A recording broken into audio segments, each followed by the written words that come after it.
नमो भगवते वासुदेवाय नमः।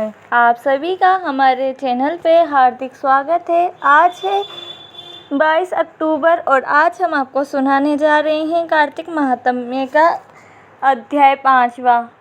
इससे पहले का चौथा अध्याय उम्मीद है आपने सुना होगा। आइए अब उसके आगे का अध्याय सुनते हैं। पृथु बोले, हे मुनि, तुमने कार्तिक का महाफल वर्णन किया है, अब महीनों के स्नान की विधि और नियम कहिए। नारद जी बोले, हे राजन, तुम विष्णु के अंश से उत्पन्न हुए हो, तुमसे कोई बात छिपी नहीं है, तथापि मैं नियमों का वर्णन करता हूँ। आश्विन मास में शुक्ल पक्ष की एकादशी से सावधान होकर कार्तिक के व्रतों को प्रारंभ करें।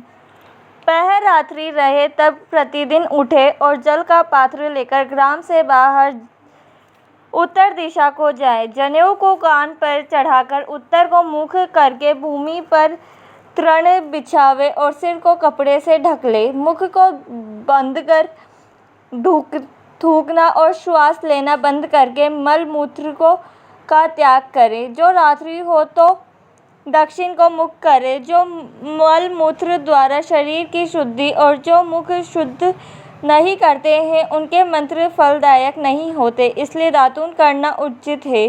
दातून लेते समय वृक्ष से कही कि हे वनस्पति, हमको आयु, बल, यश, तेज, संतान, द्रव्य, वेद पाठ की शक्ति और बुद्धि दे। इस मंत्र को पढ़कर गुलेर आदि किसी दूध के वृक्ष की 12 अंगुल लंबी दातून लावे। व्रत के दिन ऐसा न करें। प्रतिपदा, अमावस्या, नवमी, षष्ठी तिथियों और सूर्यवार तथा चंद्रमा सूर्य ग्रहण के दिन दातून न करें। कटेरी, संभालू, कपास, पीपल, वट, अरंड और गंधहीन वृक्षों की दातून न करें। तदनंतर विष्णु और शिव के मंदिर में प्रसन्नता और विधि पूर्वक पुष्प, गंध, तांबूल ले जाएं। वहां भगवान की पादधि से स्तुति कर नमस्कार करें और भजन गावें। देवालय में भजन कीर्तन करने वाले विष्णु स्वरूप होते हैं। जैसे सतयुग आदि में तप, यज्ञ, दान आदि भगवान को तुष्टि देने वाले हैं, वैसे ही कलयुग में भक्ति पूर्वक भजन कीर्तन मोक्ष देने वाले होते हैं। नारद जी बोले, सीरस, धतूरा, कटेर, मल्लिका, सेमर, आक, कनेर के फूल तथा अक्षतों से विष्णु की पूजा नहीं होती। जयकंदु,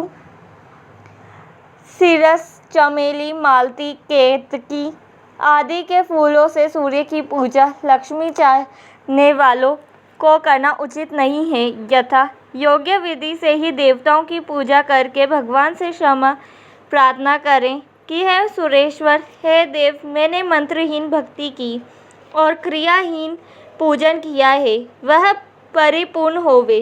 फिर प्रदक्षिणा करके दंडवत करे, फिर क्षमा प्रार्थना करके गान करके समाप्त करे। जो कार्तिक की रात्रि में विधि पूर्वक विष्णु और शिव का पूजन करते हैं, वे अपने पूर्वजों सहित निष्पाप बैकुंठ को चले जाते हैं। आइए अब हम सुनते हैं तुलसा जी की कथा। कार्तिक के महीने में सब कोई तुलसा माता को सींचने जाती। सब कोई तो सींच के आती जाती, पर एक बुढ़िया माई आती और तुलसा माता से रोजीना कहती, तुलसा माता सबकी दाता, मैं बिड़ला सींचूं तेरा, तू कर निस्तारा मेरा। तुलसा माता अड़ुआ दे, लड़ुआ दे, पीताम्बर की धोती दे, मीठा मीठा घास दे, बैकुंठ का वास दे, चटके की चाल दे, पटके की मोहर दे, चंदन की काठ दे, झालर की झिंकार दे, साई का राज दे, दाल भात का जीवन दे, 11 का दिन दे, कृष्ण का कांधा दे। इतनी बात सुनकर तुलसा माता सूखने लगी। एक बार भगवान कृष्ण ने पूछा कि तुम्हारे पास तो इतनी औरतें आती हैं, तुम्हें जिमावे गावे तो भी तुम कैसे सूखने लगी? तुलसा माता ने कहा कि एक बुढ़िया माई आती है जो रोजाना इतनी बात कहकर जाती है। मैं और तो सब कुछ दे दूंगा, पर आप कृष्ण जी को कांधा कहाँ से दूंगा? थोड़े दिन बाद बुढ़िया माई मर गई। सब कोई उसको उठाने लगे, पर वह इतनी भारी हो गई कि उठे ही नहीं। सब कोई कहने लगे पाप घाट की माला फेरती होगी जिससे इतनी भारी हो गई। भगवान बूढ़े ब्राह्मण का रूप धारण करके आए। सब से पूछने लगे इतनी भीड़ क्यों हो रही है। सब बोले एक बुढ़िया मर गई है, पापनी थी इसलिए किसी से नहीं उठती। जब भगवान बोले कि इसके कान में मुझे एक बात कहने दो तो यह उठ जाएगी। सबने कहा कि तू भी मन की निकाल ले।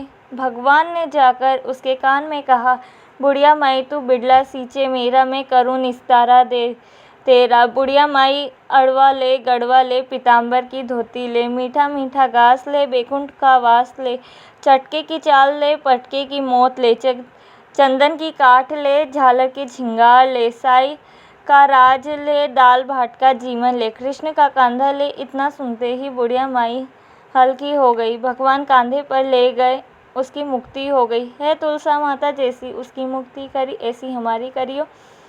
जैसे उसको कांधा दिया वैसा सबको दियो। उम्मीद है आपको हमारा आज का अध्याय पसंद आया होगा। अगर आया हो तो प्लीज़ हमारे चैनल को लाइक करें, शेयर करें और सब्सक्राइब करें। धन्यवाद।